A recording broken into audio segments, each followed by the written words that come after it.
사랑하는 모든 여러분과 함께 하시기를 주의 이름으로 축원합니다.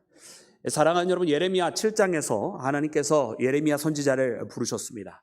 하나님의 영이 여러분 예레미야에게 하나님의 말씀이 임하셨다, 이렇게 기록이 되어 있습니다. 오늘 말씀에는 하나님께서 예레미야에게 이렇게 그의 백성이 이스라엘에게 전하라고 말씀하시는 여러분 긴 하나님의 말씀이 이렇게 나와 있는데요. 오늘 이 말씀을 읽으면 하나님의 마음이 얼마나 갑갑하신지 우리가 느낄 수 있습니다. 왜냐하면 하나님께서 오늘 말씀을 통해서 보면 13절 말씀에 새벽부터 그들을 부르셨다라고 말씀에 기록을 하고 있어요. 새벽부터 불러도, 그들을 계속해서 불러도 여러분 듣지 아니하는 이 백성. 또 이 말씀을 계속해서 25절 말씀해 보았더니 하나님께서 선지자를 보내되 끊임없이 보내셨다고 기록이 되어 있습니다. 그럼에도 불구하고 여러분 그 선지자들의 목소리를 듣지 아니하였었던 여러분 그 이스라엘을 향한 하나님의 마음이 어떠한지를 우리가 말씀을 통해 여러분 너무나 잘 발견을 하게 됩니다. 여러분 오늘 이 시대는 과연 이와 같은 예레미야의 세대와 다른 세대라고 우리가 말을 할 수 있을까요?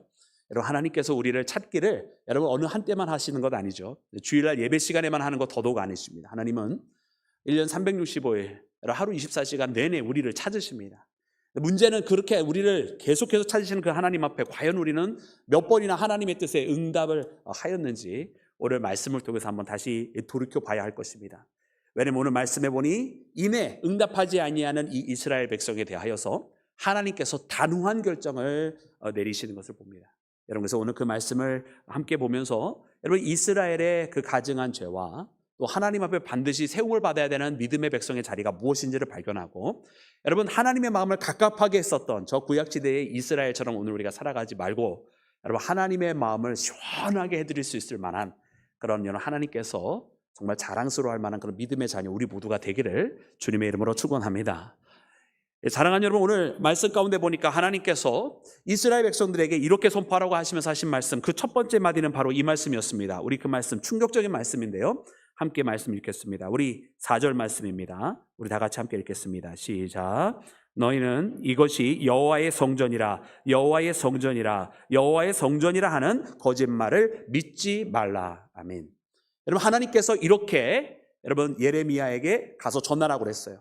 여기가 여호와의 성전이라 여호와의 성전이라 여호와의 성전이라 그렇게 했던 거짓말을 믿지 말라라고 그렇게 선포하라는 거예요. 그런데 지금 하나님께서 이 예레미야를 어디로 보내시고 이 말씀을 하게 하신 것이죠? 여러분 2절 말씀 보니까 너는 여호와의 집 문 앞에 서서 하면서 이 말을 전하라고 하셨어요. 지금 예레미야에게 하나님께서 저 예루살렘 성전에 가서 여호와의 집에 그 문에 서서 말을 하라라고 하시면서 바로 여기가 여호와의 성전이 아니라고 선포하라고 그렇게 말씀하시는 거예요. 여러분 이 말씀이 이해가 되십니까? 성전으로 보내셨는데 여기가 성전이 아니라고 말하라고 하시는 하나님의 말씀을 우리가 발견하는 것입니다. 그럼 오늘 이 말씀을 통해서 보면 무엇인가가 잘못되고 있는 것이라고 하는 걸 즉각적으로 느낄 수 있어요. 왜냐하면 성전이 아닌 곳에 가서 성전이 아니라고 말하면 너무나 당연할 테죠. 누군가가 여기서 너희들에게 거짓말을 하고 있으니 그 사기를 치지 못하게 하라 이러면 너무나 당연한 말이겠죠. 근데 그런 것이 아니라 정말 여호와의 성전인 예루살렘 성전에 보내셔놓고서는 거기에서 선포하기를 여기가 성전이 아니라고 그렇게 3번씩 외치라고 하나님께서 그렇게 말씀을 하셨던 것입니다.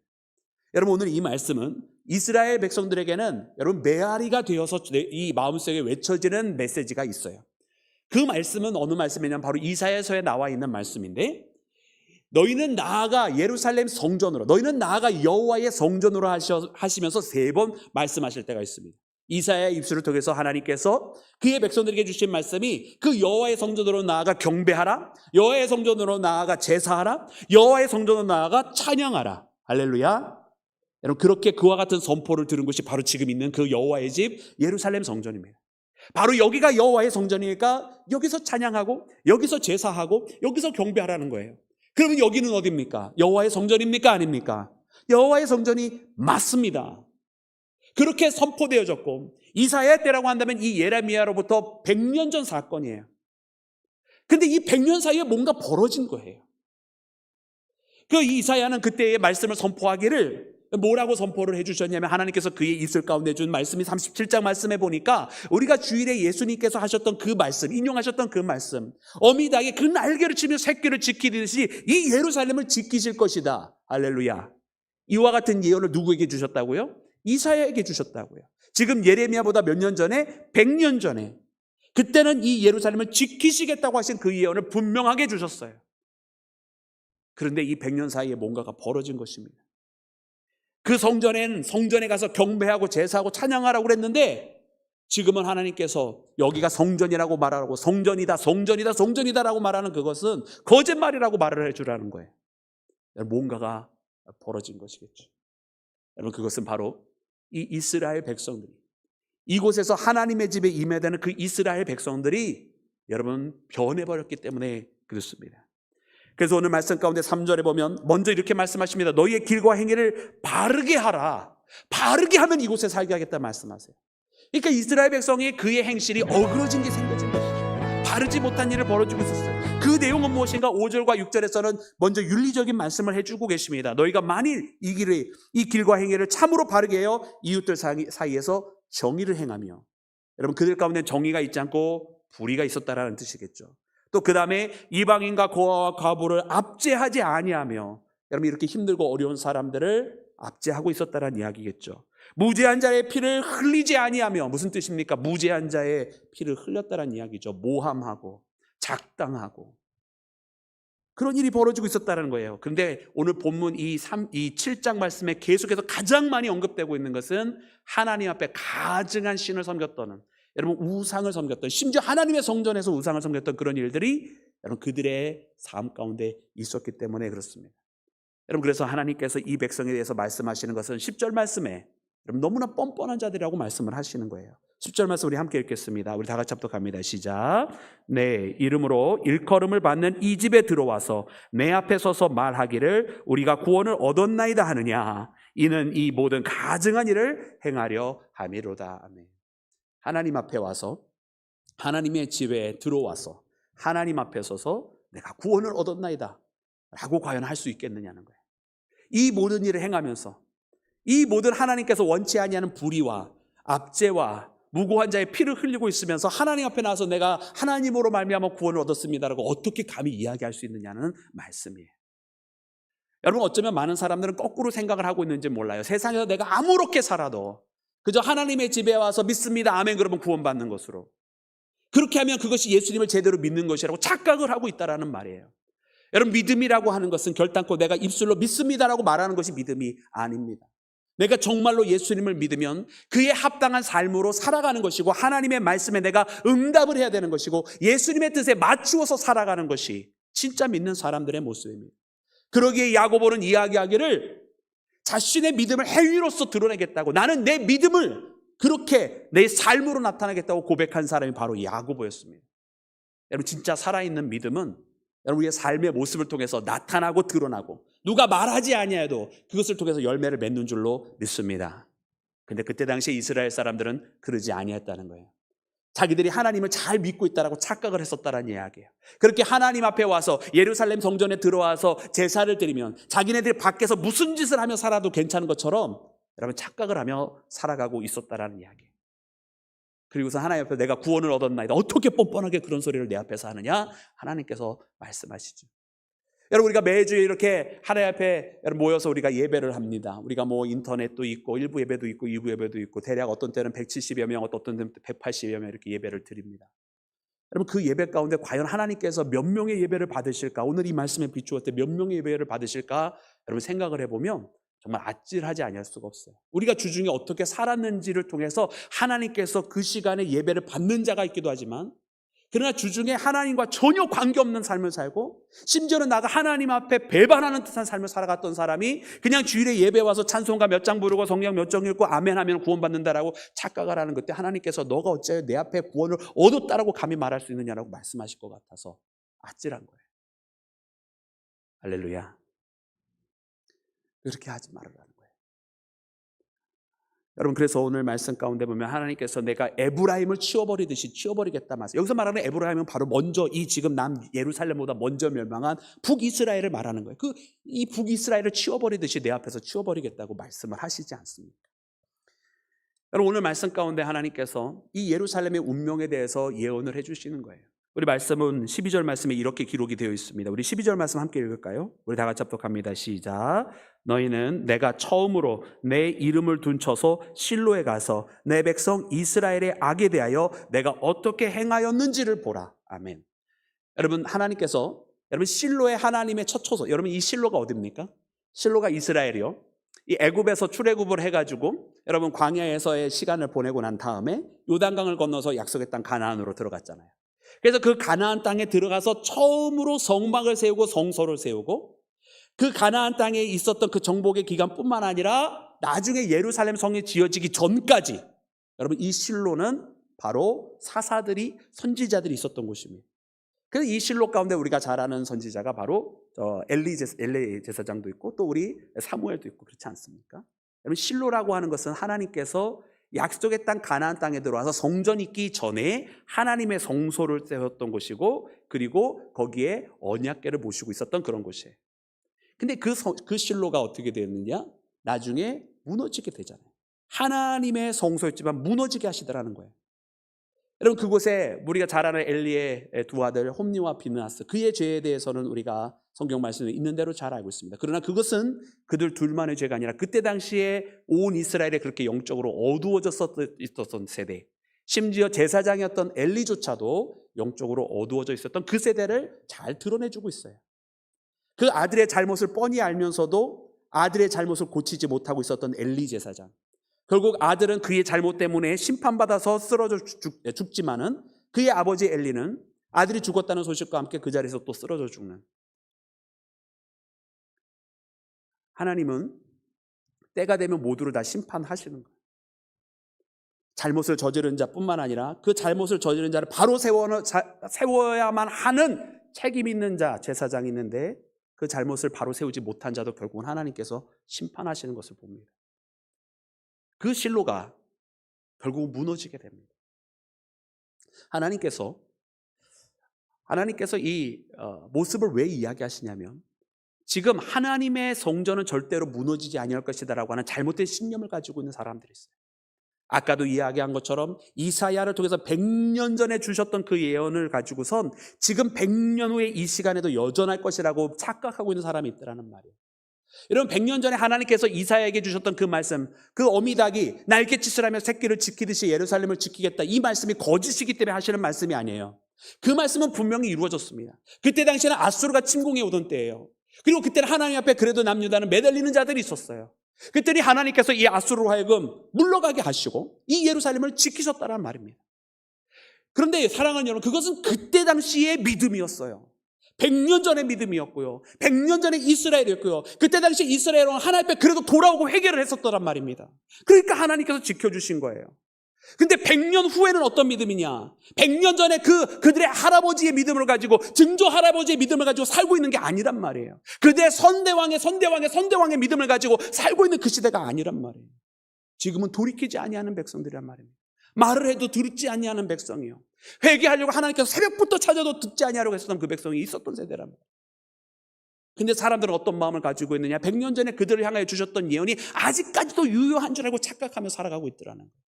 그래서 하나님께서 하시는 말씀이 저 실로를 보아라. 약속의 땅에 처음 할 때 나의 이름을 두고 세운 그 성소가 그 뒤에 타락하게 되었을 때 어떻게 되었는지 하나님께서 그 실로를 없애버리셨어요.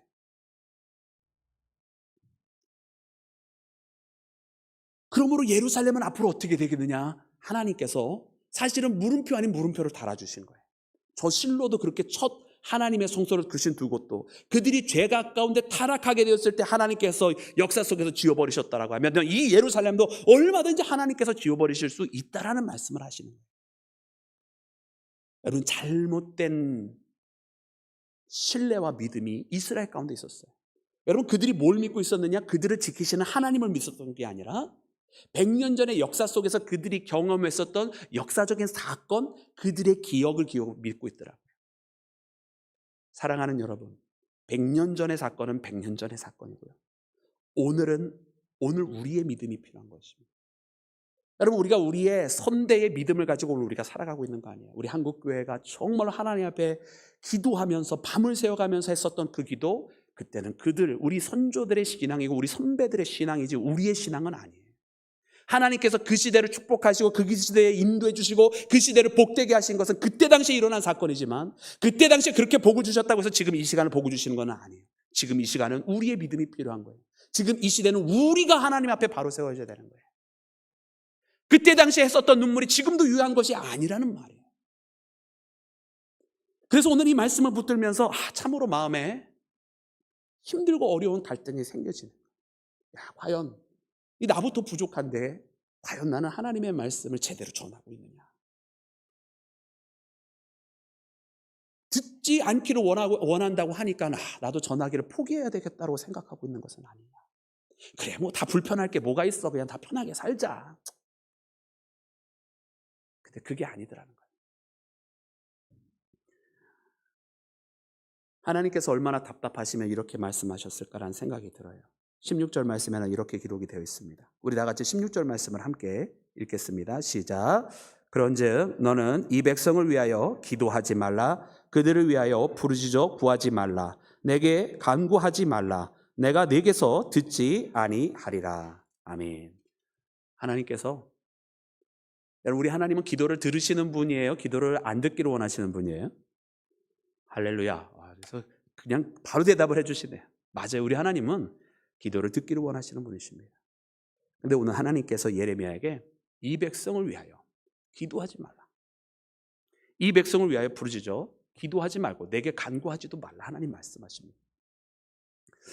오늘 이 말씀 보면 하나님께서 어떻게 될지에 대해서 단호하게 말씀하세요. 하나님께서 나중에 오늘 이 말씀 말미에 보면 하나님께서 27절과 28절에 네가 이렇게 말하여도, 그들에게 순종하라 말하여도, 하나님의 뜻에 따르라 말하여도 그들이 하나님의 목소리를 순종하고 따르지 아니할 것이다. 하나님 말씀해 주세요. 그러니 그들에게 닥쳐질 결론은 무엇이냐? 그들이 계속해서 이 악의 굴레에서 벗어나지 못하고 있으니까 그들을 위하여 기도하지 말라 말씀하십니다. 그들을 위하여 간구하지 말라 말씀하십니다. 그들에게 이 심판이 반드시 도래할 것이다 라는 말씀을 하고 계시는 거예요. 근데 사랑하는 여러분, 오늘 이 말씀을 보면서 우리는 두 가지를 동시에 이면에 깨닫습니다. 하나는 무엇이냐면 하나님께서 이렇게 하시겠다라고 말씀을 하시잖아요. 근데 하나님께서 이렇게 말씀하시겠다라고 하는 것은 항상 결정적인 것이냐, 특별히 심판에 대해서, 벌에 대해서 말씀하실 때 결정적인 사건이었느냐라고 만약에 묻는다고 한다면 여러분, 그렇지 않습니다. 여러분, 우리가 잘 알고 있는 요나의 사건, 여러분, 그 요나의 사건은 어떤 사건이죠? 우리가 잘 알고 있는 것처럼 요나서는 회개가 주제예요. 회개. 요나의 회개가 나와 있고 거기 니느웨의 회개가 나와 있어요. 근데 이 니느웨는 요나의 눈에 봤을 때는 어떤 도성이었느냐? 온 도성이 다 하나님의 심판을 받아 마땅한 도성이었다란 말이죠. 그런데 이 도성에 3일길을 걸어가야 되는 이 도성길에 그저 반나절밖에 선포하지 않았음에도 불구하고 온 백성이, 왕부터 물은 노소하고 전부 다 어린아이까지 다 회개하는 일이 벌어지게 되었어요. 하나님께서 심판하시겠다고 요나에게 예언을 주셨고 그걸 선포하라고 하셨다란 말이에요. 오늘 마치 예레미야에게 이 말씀을 주시고 너는 예루살렘에 가서 선포하라고 말씀하신 것처럼 말입니다. 그런데 그때 온 백성이 회개하니까 어떻게 됐어요? 하나님께서 하늘에서 불을 내릴 줄 알았는데 요나조차도 하나님께서 그 불을 내리지 아니하셨다는 말입니다. 무엇 때문에 그 일이 벌어졌죠? 하나님은 심판하시겠다고 요나에게 가서 전하라고 했는데 그들이 회개했기 때문에 하나님께서 그 마음을 바꾸신 거예요. 너무나 당연한 거 아니에요? 근데 오늘 이 예레미야에게 똑같은 말씀을 주셔요. 근데 하나님은 그럼 무엇을 기대하고 계실까요? 하나님 지금부터 무조건 심판의 매를 드시겠다 하나님 결정하신 게 아니에요. 하나님은 하실 수만 있다면 이 심판을 하지 않기를 원해요. 그러니까 지금도 계속 미루었고, 그러니까 새벽부터 찾았고, 그러니까 한 명이 아니라 여러 명의 선지자를 보내오신 거죠. 그렇지 않습니까? 우리 하나님 오래 기다리시고 더 기다리시고 더 참아주시고, 우리 하나님 그런 분이세요. 그런데 문제는 마지막까지도 이 회개를 하지 아니하면 결국에는 심판은 하실 수밖에 없는 거예요. 그때가 되기 전에 돌이켜야 되는 건데 이 돌이킴의 역사가 없었던 거예요. 여러분, 모세 때는 하나님께서 안 그러셨습니까? 여러분, 모세 때 이 광야에 있었던 이스라엘 백성들이 하나님 앞에 범죄하였을 때 하나님께서 내가 한 사자를 보낼 테니 내가 너희들에게 약속한 그 땅으로 가라고 하나님 말씀하셨어요. 하나님께서 이스라엘 백성이 계속 이렇게 하다가는 하나님께서 그들을 다 이 광야에서 진멸하실까라고 하면서 하나님께서, 그러나 하나님 약속하신 거니까 주의 사자를 앞서 보낼 테니 그를 따라가라고 그러셨어요. 그때 이걸 기가 막히게 모세가 이해를 했어요. 그리고서 하나님 앞에 차라리 자기를 생명을 위해서 자기를 지우고 이 백성을 함께 해달라고 하나님 앞에 기도합니다. 여러분, 이 모세 한 명의 회개가요, 그 민족의 운명을 바꿔놨어요. 하나님께서 내가 함께 가리라 라고 말씀하시더라고요. 하나님께서 안 가시면 안 가겠다라고. 여러분, 이 모세 고백 속에는 무엇이 있었습니까? 우리의 목적은 약속의 땅이라고 하는 젖과 꿀이 흐르는 그곳이 아니라 하나님께서 가셔야 가는 것이고, 하나님께서 안 가시면 우리는 안 가겠다라고. 젖과 꿀이 흐른다라는 그 의미는 하나님께서 계시는 곳이라고, 여러분, 그런 고백을 하였던 것입니다. 많은 사람들의 생각과 너무나 다른 거죠. 오늘 이 시대에 얼마나 많은 사람들이 자기가 원하는 것을 얻기 위하여 하나님을 믿습니까? 그러나 하나님을 얻는 것이야말로 진짜 우리가 모든 것을 얻는 것인데, 그것을 알고 있는 사람들이 과연 몇 명이나 될까요? 여러분, 그러기에 하나님께서는 그 마음을 돌이켜서 함께 가리라 라고 말씀을 하십니다. 돌이키는 사건이 일어나는 거예요. 여러분, 그동안 살아왔던 삶의 모습을 바꾸는 사건이 이루어지는 거예요. 여러분, 이 사건이 오늘 우리의 삶 가운데도 일어나야 할 줄로 믿습니다. 오늘 이 말씀 하나님께서 선포하라고 하셨을 때 기도하지 말라, 저들을 위하여 간구하지 말라. 여러분, 하나님은 기도가 싫어서 그 말씀하신 게 아닙니다. 하나님은 지금도 그 기도를 듣기를 원하십니다. 근데 하나님께서 이 말씀을 하실 때는 하나님의 마음이 너무나 괴로운 거예요. 왜냐하면 이 기도를 할 때 하나님, 이 백성을 용서하여 주시옵소서, 하나님, 이 백성을 인도하여 주시옵소서, 이 기도를 하게 되고, 하나님, 이 백성은 불쌍히 여기시고 주의 자녀된 자, 주의 백성된 자를 저 죄악 가운데서 건져내어 주시옵소서, 이 기도를 하나님 들으실 때 이 백성들의 모습을 보았을 때 조금이라도 달라지는 모습을 본다면, 조금이라도 그들이 머리에 죄를 뿌리고 땅에 엎드려져 베옷을 입고 회개하는 모습이라도 본다면 하나님 그 기도를 100% 들어주셨을 겁니다. 그런데 오늘 이스라엘의 모습은 끊임없이 하나님의 목소리를 외면하고, 심지어 주의 성전에서조차 우상을 가지고 섬기는 일들을 벌이고 있었다라는 거예요. 그러면서 더 가증스러운 것은, 그런 잘못을 했으면 그것이 부끄러운 일인 줄 알아야 되는데, 부끄러운 일인 줄 모르고 오히려 하나님의 전 앞에 똑바로 서가지고 내가 구원을 얻었나이다라고 말하니 더 그것이 가증스러운 거예요. 차라리 그것이 잘못하고 있는 거라도 알고나 있으면 회개할 수 있는 기회라도 주어질 텐데, 자기가 잘못하는지도 모르니까 얼마나 하나님 마음이 괴로웠을까라는 마음입니다. 오늘 이 말씀을 읽어보면서 그런 생각이 듭니다. 오늘 이제 우리가 이 사순절 기간 함께 보내면서 이 죄의 무서움이라고 하는 것이 이런 것 같아요. 죄라고 하는 것은요, 정말 우리 옛말에도 그런 말이 있는 것 같은데, 여러분, 우리가 죄라고 하는 것은 처음 지을 때는 그것이 죄인 줄 알아요. 그런데 이 자꾸 짓다 보면 이게 죄인지도 모르는 거죠. 그리고서 나중에 뻔뻔하게 그냥 저 사람이 하니까 나도 하고, 세대가 그러니까 이것이 대세야 그러면서 같이. 대세가 어디 있어요? 하나님 말씀대로 행하는 게 대세지. 여러분, 오늘 이 말씀을 우리가 붙들고 여러분이 하나님 앞에 기도하기를 원합니다. 그러면서 하나님 앞에 기도할 때 하나님, 이 말씀을 하시면서 오늘 이 시대는 어떻게 바라보실까? 정말 우리가 이 죄악의 세대 속에 살아가면서 우리는 어떻게 달라질 것인가? 그리고 하나님께서 이 세대를 향하여 부르짖을 때에 정말 다시 한번 기도할 수 있는 자, 그리고 이 세대 속에 이 세대와는 다른 초이스를 하면서 하나님의 선택을 할 수 있는 자, 우리 모두가 되기를 주의 이름으로 축원합니다.